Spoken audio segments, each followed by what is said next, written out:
Hallelujah, praise the lord. మీ అందరికి వందనాలు. దేవుని నామానికి స్తోత్రాలు. ప్రియమైన యూట్యూబ్ ప్రేక్షకులారా, సోఫియా జోసెఫ్ మినిస్ట్రీస్ యూట్యూబ్ ప్రేక్షకులకు మరి వందనాలు. ప్రియ క్రైస్తవులారా, బైబిల్ చరిత్ర 2వ భాగం చెప్పుకుంటున్నాం. గత సంచిక అంటే 14వ సంచిక వరకు చెప్పుకుని ఉన్నాము. దానిలో మనం 14వ సంచికలో మనం ఎక్కడి వరకు చూసామంటే జకర్యా ప్రవక్త వరకు చూసాము. మరి ఇప్పుడు ఈ 15వ సంచికలో మనం మలాకీ ప్రవక్త గురించి తెలుసుకుందాం. మలాకీ ప్రవక్త, ఈ మలాకీ ప్రవక్త క్రీస్తు పూర్వం 445 ప్రాంతంలో ప్రవచించాడు. హగ్గయి, జకర్యా ప్రవక్తల అనంతరము ప్రజల్లో మతపరమైన ఉత్సాహం నశించిపోయింది. వాళ్ళు అన్య జాతులతో వివాహాలు ప్రారంభించారు. విడాకులు ఎక్కువయ్యాయి. ఈ పరిస్థితుల్లో మలాకి యాజకులు, ప్రజలు కూడా పవిత్రులుగా జీవించాలని ప్రబోధించాడు. ఈ గ్రంథం మొదటి అధ్యాయంలో అతడు పేర్కొనిన పరిశుద్ధమైన బలి నూతన వేదనలోని కల్వరి బలికి వర్తిస్తుంది. ప్రియ క్రైస్తవులారా, పాఠకులారా, ఈ మలాకి ప్రవక్త కాలంలో అంటే 445 ప్రాంతంలో ఈ ప్రజల్లో ఉన్నటువంటి ఈ మతపరమైన ఉత్సాహం అనేది నశించిపోయిందంటే తగ్గిపోయింది. యెహోవా దేవుడు, యావే దేవుడు మరి ఐగుప్తు దేశాల నుంచి ఇశ్రాయేలుని తీసుకొచ్చి ఒక నిబంధన జనులుగా ఏర్పాటు చేసుకుని వాళ్ళకు ఒక నిబంధనను ఏర్పాటు చేసి 10 ఆజ్ఞలను అప్పగించి మందసాన్ని అప్పగించి ఇవన్నీ కూడా చేసి మరి దేవుడంటే భయభక్తులు కలిగి దేవుడంటే ఏమిటి, సృష్టికర్త, ఆయన ఎంత శక్తివంతుడు, ఇవన్నీ కూడా కళ్ళారా చూసి మరి వాడు ప్రత్యేక జనంగా కొనియాడబడుతూ ఉండగా కాలక్రమేణా ఈ ప్రవక్త దగ్గరికి వచ్చేసరికి ఇలాంటి మతపరమైన ఉత్సాహం అంతా నశించిపోయి ఈ మతం లేదు, ఏమీ లేదు అని చెప్పేసి కనబడిన దేవుడికల్లా, బయలు దేవతలకల్లా మొక్కుబడులు చేస్తూ ప్రభువారు, యెహోవా దేవుడు వారు నియమించినటువంటి ఆజ్ఞలన్నింటినీ కూడా ప్రక్కన పెట్టేసి ఇష్టం వచ్చినటువంటి వారిని పెండ్లి చేసుకుంటూ పెండ్లికి ఇచ్చు మరి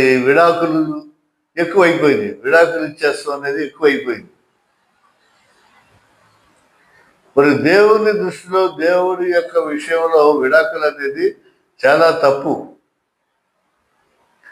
క్రైస్తవుడికి ఒకసారి పెండ్లైనాక జీవితాంతం ఆ భార్యతోనే, భర్త అయితే భార్యతోనే, భార్య అయితే ఆ భర్తతోనే జీవితాంతం కూడా ఎన్ని కష్టాలు, ఒడుదుడుకులు వచ్చినప్పుడు కూడా జీవించి ఉండాలనేది క్రైస్తవ సిద్ధాంతం.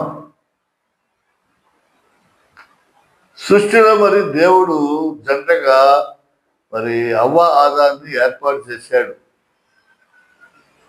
ఆ ఏర్పాటే సృష్టికి మూలమైంది.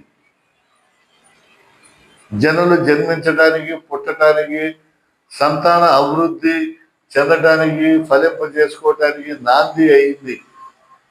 అక్కడే ప్రారంభమైంది.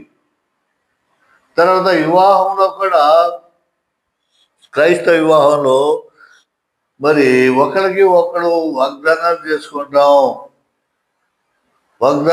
ఒడంబడిక చేసుకుంటాం. కలిమి ఎందును, లేమి ఎందును, మరి కష్టమందును, సుఖమందును కూడా నిన్ను ఎన్నటికీ విడిపోను, కలిసే ఉంటాము, ఒకరికి చేదోడుగా వాదోడుగా ఉంటామని చెప్పేసి పెండ్లి ప్రమాణాలు మనం వినే ఉంటాం, చేసుకుంటా ఉంటారు, చేయిస్తారు. పెండ్లి చేసినటువంటి గురువు లేకపోతే యాజకుడు, లేకపోతే పెళ్లి చేసేటువంటి అధికారి, ఇవి ప్రమాణాలు చేయిస్తారు. భార్యతోనూ భర్తతోనూ ఇద్దరితోనూ ప్రమాణాలు. కష్టంలోను సుఖంలోను ఎలాంటి కష్ట బాధలు వచ్చినప్పుడు కూడా, కష్టాలు వస్తే అనుభవిస్తాం, సుఖాలు వస్తే మరి స్వీకరిస్తాం. కాబట్టి ఎలాంటి పరిస్థితుల్లో కూడా ఒకరిని ఒకరు విడిపోమని చెప్పేసి ప్రమాణాలు చేసుకుని, ఏదో చిన్న పొరపచ్చాలు తగాదాలు వస్తే మళ్ళీ విడిపోవటం, విడాకులు తీసుకోవటం, ఇంకొక వ్యక్తిని పెళ్లి చేసుకోవటం అనేది చాలా తప్పు అని చెప్పేసి బైబిల్ సెలవిస్తూ ఉన్నది. యెహోవా దేవుడు తెలియజేస్తూ ఉన్నాడు. క్రైస్తవ సంబంధంలో, క్రైస్తవుల యొక్క వివాహంలో అసలు ఈ విడాకులు అనేది లేదు. చెప్పాలండి, చూడండి, తిరుసభకి ఒక చట్టం కూడా ఉంది. ఆ తిరుసభ చట్ట ప్రకారం వివాహం అయినాక మరి ఆ తిరుసభకి విడాకులు ఇవ్వడానికి అంగీకరించరు, విడిపోవడానికి అంగీకరించరు. యేసు ప్రభు వారు కూడా చెప్తున్నారు, ఒకడు భార్యని విడనాడిన వాడు విడనాడబడినటువంటి ఇంకొక ఆమెను చేసుకుంటే వాడు వ్యభిచరించినట్లే అని చెప్పి యేసు ప్రభు చెప్తున్నారు.